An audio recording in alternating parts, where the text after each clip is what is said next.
चला तर मित्रांनो, आज आपण भेटूया आपल्या बुलढाण्याचे लोकप्रिय आमदार माननीय संजूभाऊ गायकवाड यांना. सर, माझा परिचय सम्राट विशाल राजपूत, शिवसाई युनिव्हर्सल स्कूल बुलढाणा. तर सर, आम्हाला काही प्रश्न विचारायचे आहे.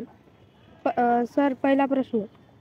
सर, तुम्हाला समाजकारण व राजकारणाची आवड कधी व कशी निर्माण झाली? आम्ही शाळा आणि कॉलेज सोडल्यानंतर ज्यावेळेला आम्ही घरची शेतीची कामं करायचो, त्यावेळेला आम्ही ज्या एरियातून राहत होतो, जुना गाव, त्या एरियामध्ये प्रचंड अज्ञान होतं. शाहूकारांचा हैदोस होता.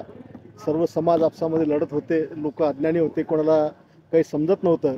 आणि अशा वेळेला मग प्रत्येकाच्या सुखादुखात जायचं, त्याची प्रशासकीय कामं करायची, जे वाईट मार्गाने त्यांना चांगल्या मार्गाने यायचं. असं करता करता लोकांना रक्तदान करणे, त्यांचे दवाखान्यातले प्रश्न सोडवणे. कधीही विचार नव्हता केला की मी राजकारणामध्ये येईल, कधी आमदार होईल, कधी नगरसेवक होईल आणि इतक्या मोठ्या पदापर्यंत पोहोचल. पण लोकच आपोआपच माझ्याकडे लोकांचे ओढे सुरू झाले की हा लोक आपली कामं करू शकतो, हा आपला न्याय देऊ शकतो. आणि मग पहिल्यांदा 1991 नगरसेवक झालो. 28 वर्ष नगरसेवक राहिलो. पत्नी शाब्दिक नगरसेवक राहिली, नगराध्यक्ष झाली आणि मग मी 2 वेळेस आमदार या ठिकाणी झालो. सर, दुसरा प्रश्न. सर, तुम्ही पहिले निवडणूक कधी व कशी जिंकली?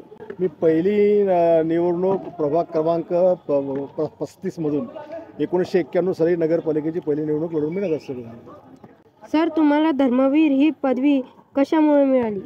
हिंदू धर्मावर होणारे अत्याचार, हिंदू धर्माच्या मुलींचं जबरदस्तीने लव्हजिहादच्या माध्यमातून धर्मांतरावरचे आघात, त्यांना रोखण्याकरता मी उचललेलं पाऊल आणि त्याचबरोबर सगळ्या धर्माचा आदर करून सगळ्या धर्माच्या लोकांना समानतेने वागवायचं. आणि म्हणूनच मला सर्व धर्माचा आदर करतो म्हणून आणि स्वधर्माचा अभिमान ठेवून रक्षण करतो म्हणून धर्मवीर पदवी लोकांनी बहाल केली.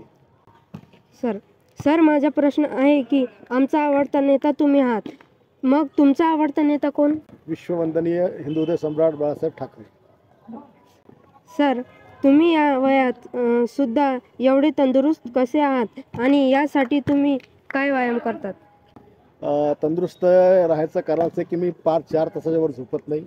डेली सकाळी 4-5 वाजता उठतो, ग्राउंडला जातो, वॉकिंग करतो, वॉर्मअप करतो, प्रसंगी जिमही मारतो आणि व्हॉलीबॉल खेळतो.